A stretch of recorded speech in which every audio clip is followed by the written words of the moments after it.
y eruditos historiadores que he conocido, que era Oriel Álvarez Gómez, un hombre pobre, pero que había escrito, que había estado preso en tiempos ¿cómo se llama?, del dictador de Pinochet, y que conocía todo lo que pasó en el noroeste argentino. Y él no me entregó, me vendió dos libros, dos hermosos libros. Uno es Atacama de Plata y el otro es Huasco de Cobre. Fundamentalmente en Atacama de Plata, él ha estudiado toda la emigración de La Rioja y Catamarca, que era más numerosa que en La Rioja y Catamarca, viviendo en Copiapó. Y no fueron todos única y exclusivamente por razones políticas, sino que la gran parte fueron a la explotación de las riquísimas minas de plata y oro que había en Chañarcillo y en la zona de Copiapó, en uno de los yacimientos más importantes del mundo, desde el año 1832 hasta fines de siglo, cuando toda esa gigantesca riqueza, unos mineros poniendo una dinamita, hicieron explotar un gigantesco lago subterráneo y toda esa riqueza se inundó. Y de la noche a la mañana, toda esa zona pasó de ser riquísima a ser pobrísima. Pero él conocía en profundidad a Felipe Varela. Y ahí me dijo que Varela, además de llevar arrias de ganado para justamente esta gente que explotaba las minas de Copiapó, se dedicó en un tiempo a ser carnicero y además era molinero. Y esto no es una cosa fuera de contexto, porque en realidad tanto Facundo como Peñalosa, como Varela y casi todos los caudillos fueron civiles puestos a guerrear. Y guerreaban, como en ese entonces, a lo macho. Iban, se enfrentaban y combatían. Si perdían, perdían. Se rajaban, desaparecían y bueno, y volvían al tiempo a hacer lo mismo. No era lo mismo la estrategia que utilizó Güemes, no era la misma la estrategia que utilizó el general Paz, que sí tuvieron una estrategia porque eran ellos militares de carrera. Entonces, suena mucho más heroico que un civil indignado por los atropellos, por la miseria, por la serie de desafueros del poder central, se levanten en armas, porque incluso eso mismo hasta lo autoriza la Constitución. Y bueno, esa es la doble, diríamos, significación de estos hombres absolutamente civiles que vivieron así con una intensidad increíble todas estas etapas cruelísimas y sanguinarias de la guerra civil. Bien se dice que la guerra civil es la peor guerra de todas.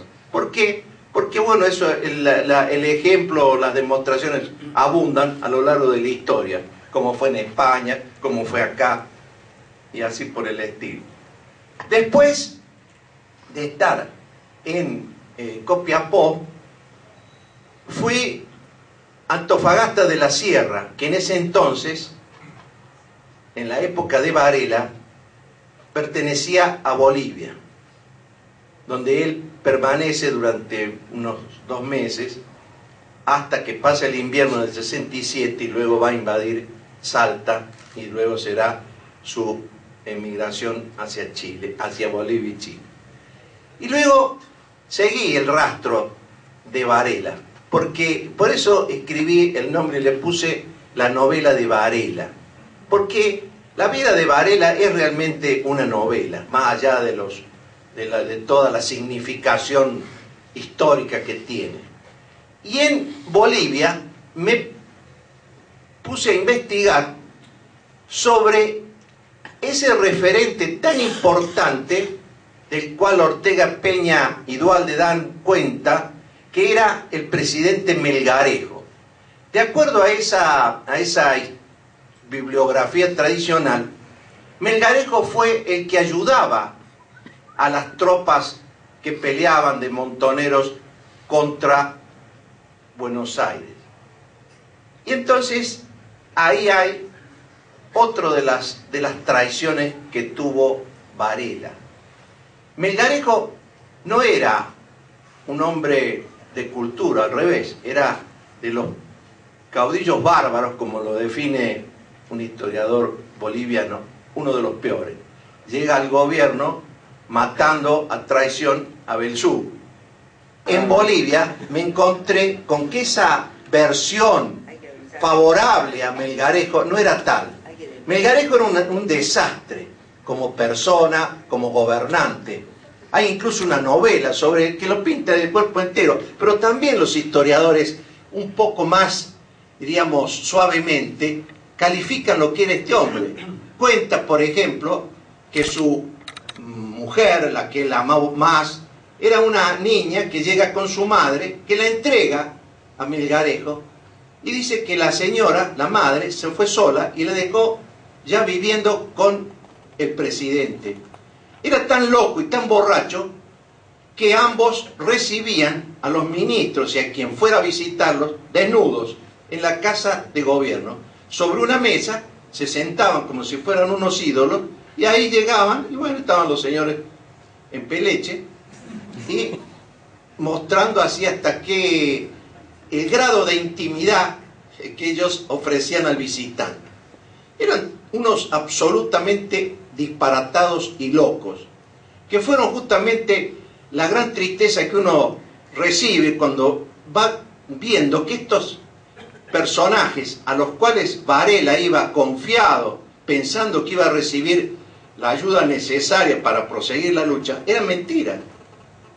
Tanto es así, ¿cómo sería de disparatado el hombre? Algunas cosas dijo bastante correctas. Una vez decía que los límites entre las naciones eran simplemente una línea matemática, cosa que no estaba tan errado. Y además le daba el título de boliviano, o digamos el pasaporte de boliviano, a todo americano que llegara a Bolivia. Cosa que en toda su locura fue realmente una especie de pionero en esto del Mercosur o en esto de destruir definitivamente las fronteras que tan mal nos han hecho en América.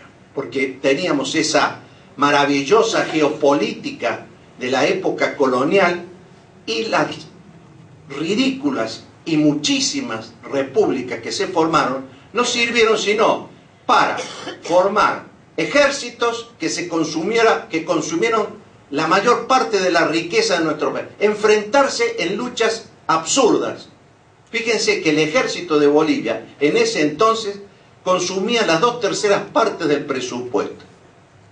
Pero además, ¿cómo se prestó este presidente cuando Brasil se entera que estaba en tratativas con los montoneros y con los argentinos?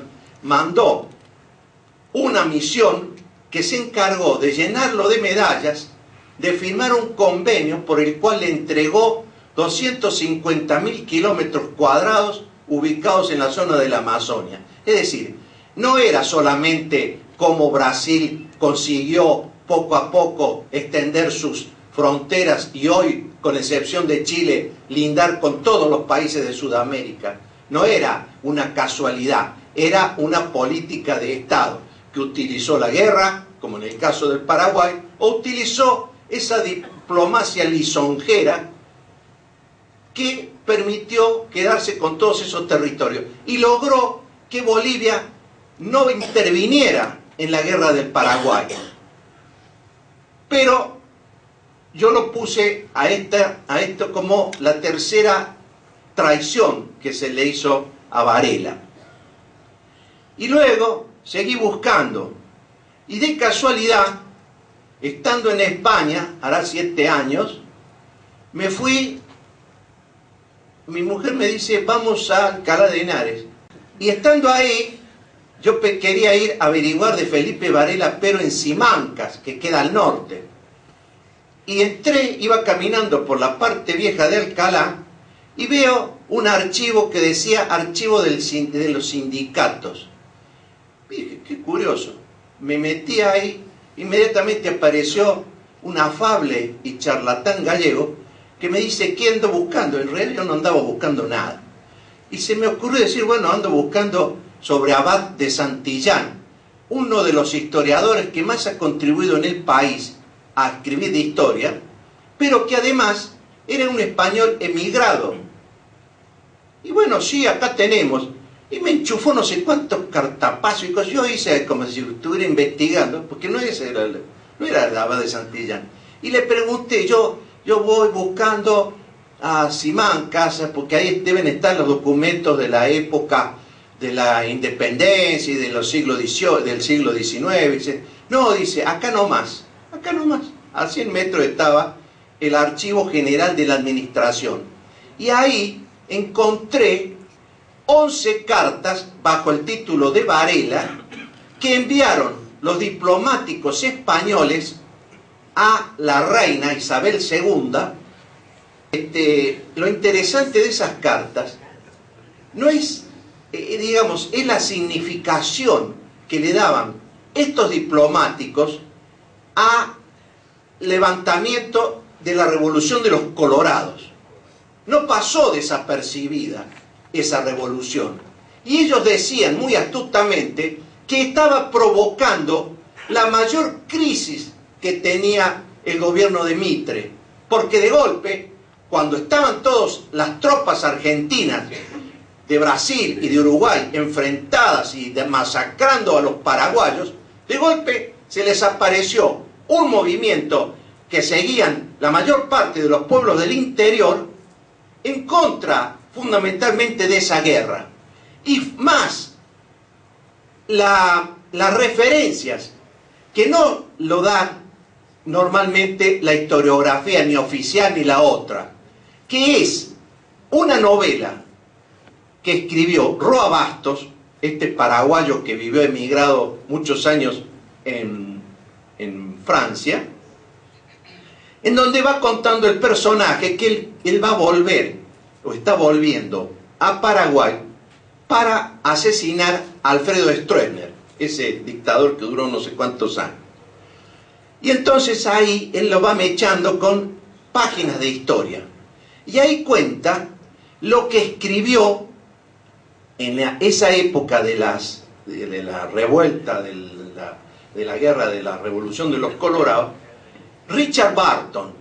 Richard Burton era un verdadero sabio, sabía como 40 idiomas, fue el primer blanco que se mete de incógnito disfrazado de árabe, se mete ahí en la Meca, fue el que tradujo del inglés las 1000 noches y una noche, además tradujo el Kama Sutra, que ayudó bastante a la, diríamos, tranquilidad y felicidad de los humanos, porque trajo al conocimiento de esa Inglaterra victoriana y pacata, que todo estaba mal hecho, todo tenía que ser muy pudoroso. Por un lado, Richard Burton, de acuerdo a las crónicas de Roa Bastos, era gay.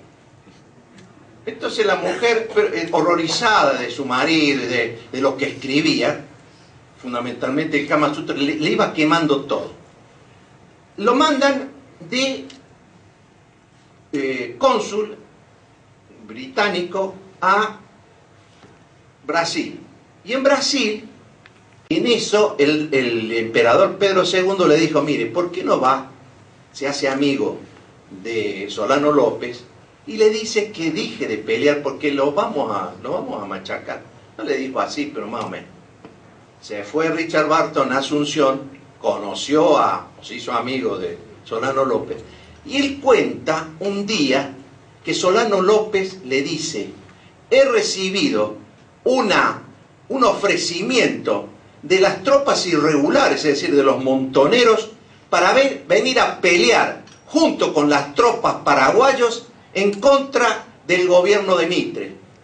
Y yo, dice Solano López, no he podido aceptar ese ofrecimiento porque mis tropas son ejército regular y no puedo aceptar que vengan estos así medio subversivos a ayudarme. Un año después peleaban con las tropas de Solano López chicos de 12 y 13 años y fueron poco a poco así el proceso de la guerra llevándolos a Solano López, a su pelirroja mujer, la Madame Lynch, y a un pianista discípulo de Chopin que les iba tocando el piano en un carro que iban llevando hacia la selva. Todo un disparate. Eso que García Márquez escribe del surrealismo, de la locura, digamos, que hay un trasfondo en la cultura americana, en ese personaje así se patentizó. Bueno, lo interesante es que uno va formando de todas esas búsquedas, tanto en el archivo nacional, tanto como digo en el archivo de Bolivia, que es uno de los mejores archivos que he conocido, una maravilla.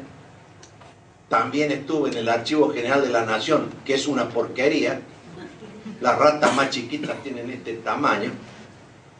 Y también fui al archivo de San Juan, donde encontré un documento bien interesante de alguien que había peleado en el bando de Varela y que 4 días después de la batalla de Pozo de Vargas, que se produjo un día miércoles, como hoy, estaba en Hachan diciéndole al juez de paz cómo había sido esta batalla y cómo al día siguiente todavía se seguía escuchando los tiros y la cosa. Cuando uno va viendo que este personaje hay que salir un poco de los archivos nacionales, que es un defecto que a veces se tiene cuando se estudia así bien meticulosamente lo que dice el archivo de Córdoba, el del arzobispado, qué sé yo. Cuando realmente, cuando uno lee en España, en el archivo más importante que tiene España, 11 cartas se encuentra de estos diplomáticos hablando de Pozo de Vargas, hablando de Varela, hablando de todos estos que los estaban conmocionando y habían llevado a una crisis total al gobierno de Mitre. Entonces valoramos mucho más la significación que tuvo toda esa revolución. ¿Que fracasa? Claro que fracasa. ¿Por qué? Porque se están enfrentando a los mejores ejércitos que tenía América del Sur, a Brasil y a la Argentina, con armas de última generación que fabricaban ahí nomás.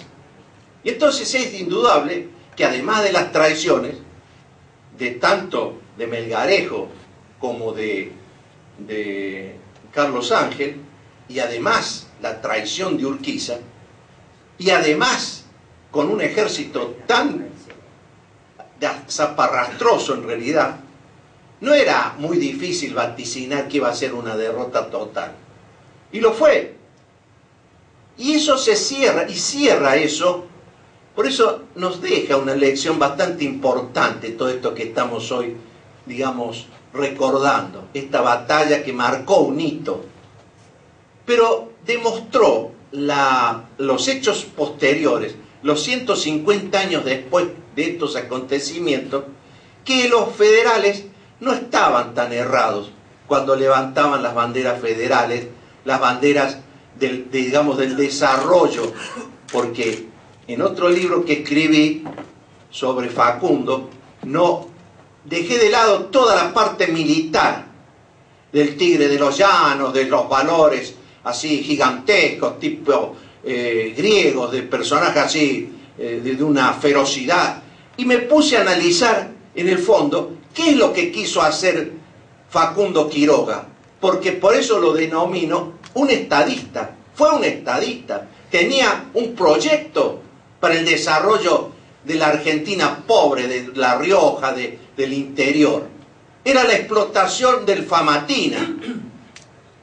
Y elaboró, trayendo él de su propio bolsillo, las máquinas de Inglaterra, Y como se hundieron en un primera envío, los barcos que traía, el barco que traía a los ingleses y a las máquinas, no se quedó en eso, sino que la trajo a las máquinas y trajo, en vez de ingleses, alemanes, que son el origen de muchos rubios que hay en la zona de Chilecito. Una moneda fantástica. Tanto es así que la primera prueba de la moneda que él recibe allá en San Antonio, le critica al encargado del taller y dice: oiga, acá hay unos defectos, la quiero perfecta. Esa era la idea de Facundo: pelear fabricando moneda, es decir, tener en su bolsillo el elemento para enriquecer y hacer progresar a todo el interior. Ese era el gran plan que tuvo, que se enfrenta a lo mismo que quería hacer Rivadavia, pero en beneficio, por supuesto, del puerto. Porque ha habido una maldición histórica en la Argentina, que es que tuvimos un solo puerto.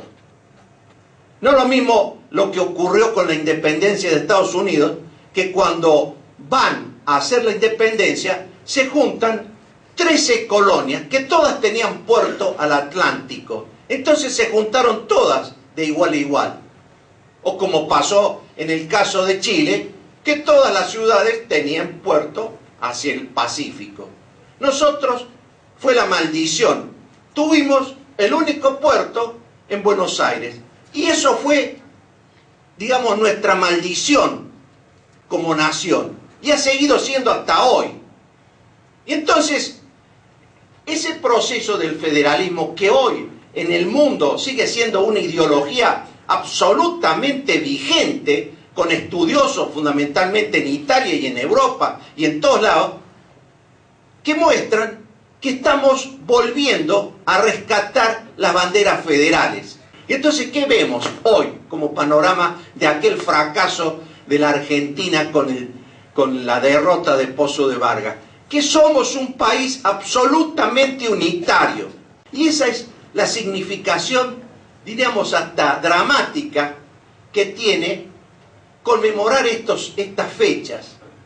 Porque nos obliga a pensar que el federalismo no es una cosa que murió en la batalla de Pozo de Vargas o en la derrota de López Jordán tiempo después, sino que es algo que vemos.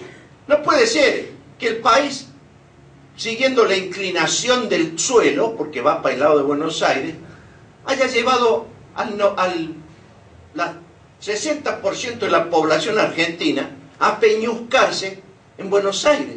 La verdad es que yo creo que el federalismo que nos marcó Felipe Varela, Peñalosa, Facundo, tiene hoy una absoluta presencia.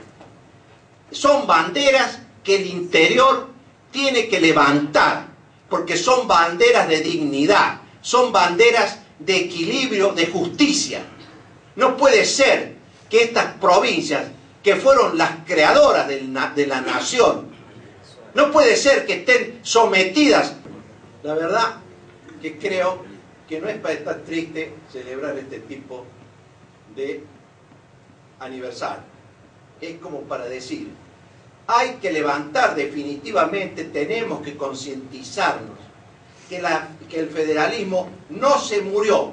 El federalismo tiene y va a tener mucha más presencia en un futuro. Si hoy, más o menos, lo va a tener mucho más en adelante. ¿Por qué? Porque es la solución para nuestra pobreza, nuestra injusticia, nuestra falta de desarrollo en muchas partes del país. Eso es lo bueno que tienen este tipo de celebraciones.